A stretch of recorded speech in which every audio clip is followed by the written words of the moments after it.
Fala galera, beleza? Bem-vindos a mais um Direto do Forno e hoje com um assunto quente. Se eu te perguntar quais foram as causas da Primeira Guerra Mundial, você vai me falar dos nacionalismos europeus, do neocolonialismo na África e na Ásia, na corrida armamentista entre as potências europeias e, claro, do assassinato do Francisco Ferdinando, o herdeiro do trono austro-húngaro. Mas e se eu te disser que as coisas são muito mais complexas do que essas explicações? Antes de falar desse papo, você já sabe. Deixa aí o gostei no vídeo, se inscreve no canal e se curtiu, compartilha com os amigos. Galera, rumo a 1.900 inscritos. Estamos chegando a 2.000 e isso é graças a vocês. Pessoas que estão se inscrevendo e acompanhando o projeto de história pública que é o Direto do Forno. Não se esqueçam que eu sempre deixo aqui na descrição do vídeo as referências que eu uso para fazer o vídeo e também as minhas redes sociais com foco para o meu Instagram, que eu estou fazendo conteúdo diário sobre história e política.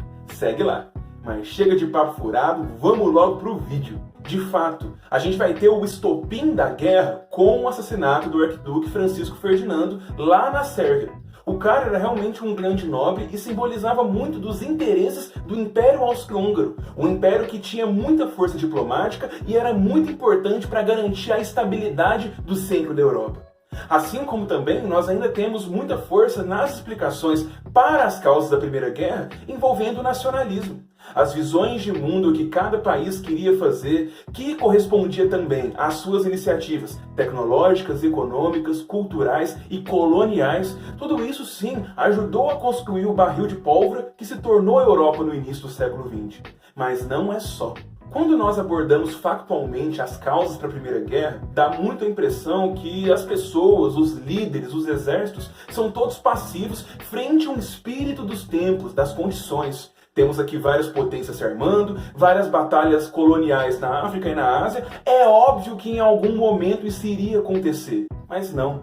Isso justamente é uma das coisas que mais está sendo revista nas novas contribuições historiográficas.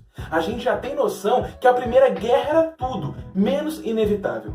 Na verdade, as pesquisas estão ajudando a dar responsabilidade para as ações feitas pelos inúmeros líderes políticos que estavam ali na Europa naquele momento. E eu não falo apenas das lideranças principais, como os imperadores, os primeiros ministros, os ministros. Estou falando também do papel de embaixadores, de generais, de líderes da imprensa, de pessoas que tinham movimentos nacionalistas, cada um ali pressionando ao seu jeito para a emergência do conflito.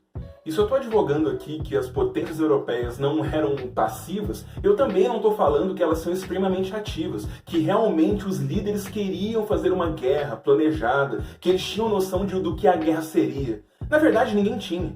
E isso a gente já tem muita documentação baseada em diários, em mensagens, em ofícios das embaixadas, tudo isso apontando justamente a tese que ninguém sabia direito em que pé estava se metendo, apesar que todo mundo ali tinha sim o interesse nacional e o interesse de expandir seus territórios, fronteiras e fazer valer seus interesses.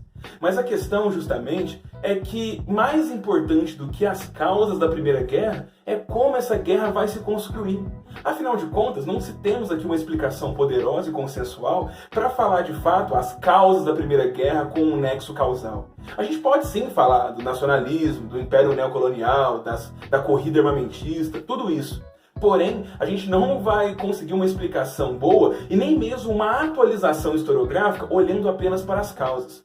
A maior inovação historiográfica que envolve as novas descobertas e também passa por esse papel passivo e ativo das potências é justamente como a guerra vai se construir. Não por quê, mas como. E isso eu falo porque é muito importante. É o novo debate que está acontecendo na historiografia da Primeira Guerra e envolve também essas discussões. A gente muda a pergunta de por que a guerra aconteceu para como a guerra vai acontecer e com isso a gente consegue analisar muito bem as causas, mais ou menos assim. A gente não pode ignorar o contexto que a guerra vai se construir, assim como a gente também consegue traçar um papel passivo e ativo para as potências.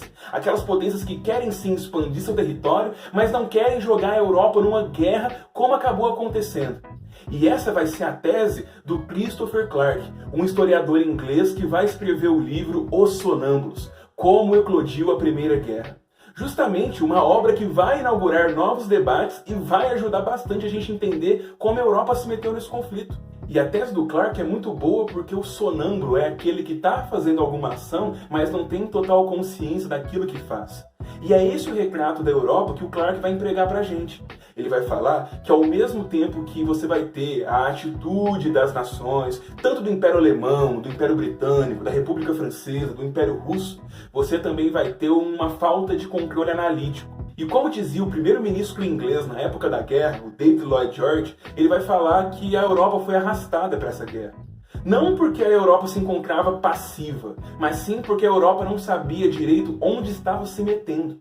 Ninguém esperava que a guerra durasse mais que alguns meses. Ninguém achava que a guerra ia ser mais do que apenas uma intervenção ali na região dos Balcãs, justamente território da morte do arquiduque Francisco Ferdinando. E o Christopher Clarke vai trabalhar isso muito bem ao dizer que a guerra vai acontecer, as potências vão provocar ela, porém não do jeito que a gente imagina. Não num militarismo, num expansionismo desenfreado, mas com o espírito das guerras defensivas. A Alemanha agiu defensivamente contra a Rússia. A França agiu defensivamente contra a Alemanha. E quando a Europa viu, eles estavam ali continuando essa experiência até não poder mais. O Clarke vai responsabilizar os líderes europeus. Ele vai falar sim que houve uma ação, houve um funcionamento, houve sim uma vontade em fazer a guerra do jeito que ela foi. Porém, o jeito que ela foi feita, nessa guerra defensiva, vai se tornar depois uma bola de neve que irá levar a Europa e o mundo para um cenário de guerra.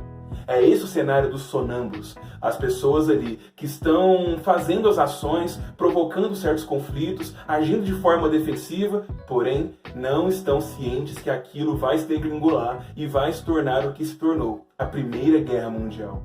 E adendo importante, assim que as potências vão começar a ver onde estavam, aí já é muito complicado. Já são muitos interesses, já são muitas frentes de guerra e o cenário da destruição total vai se aproximando. É bem interessante, mas isso aí é papo para o desenrolar da guerra. O Clarke vai consolidar essa tese de como ela vai começar.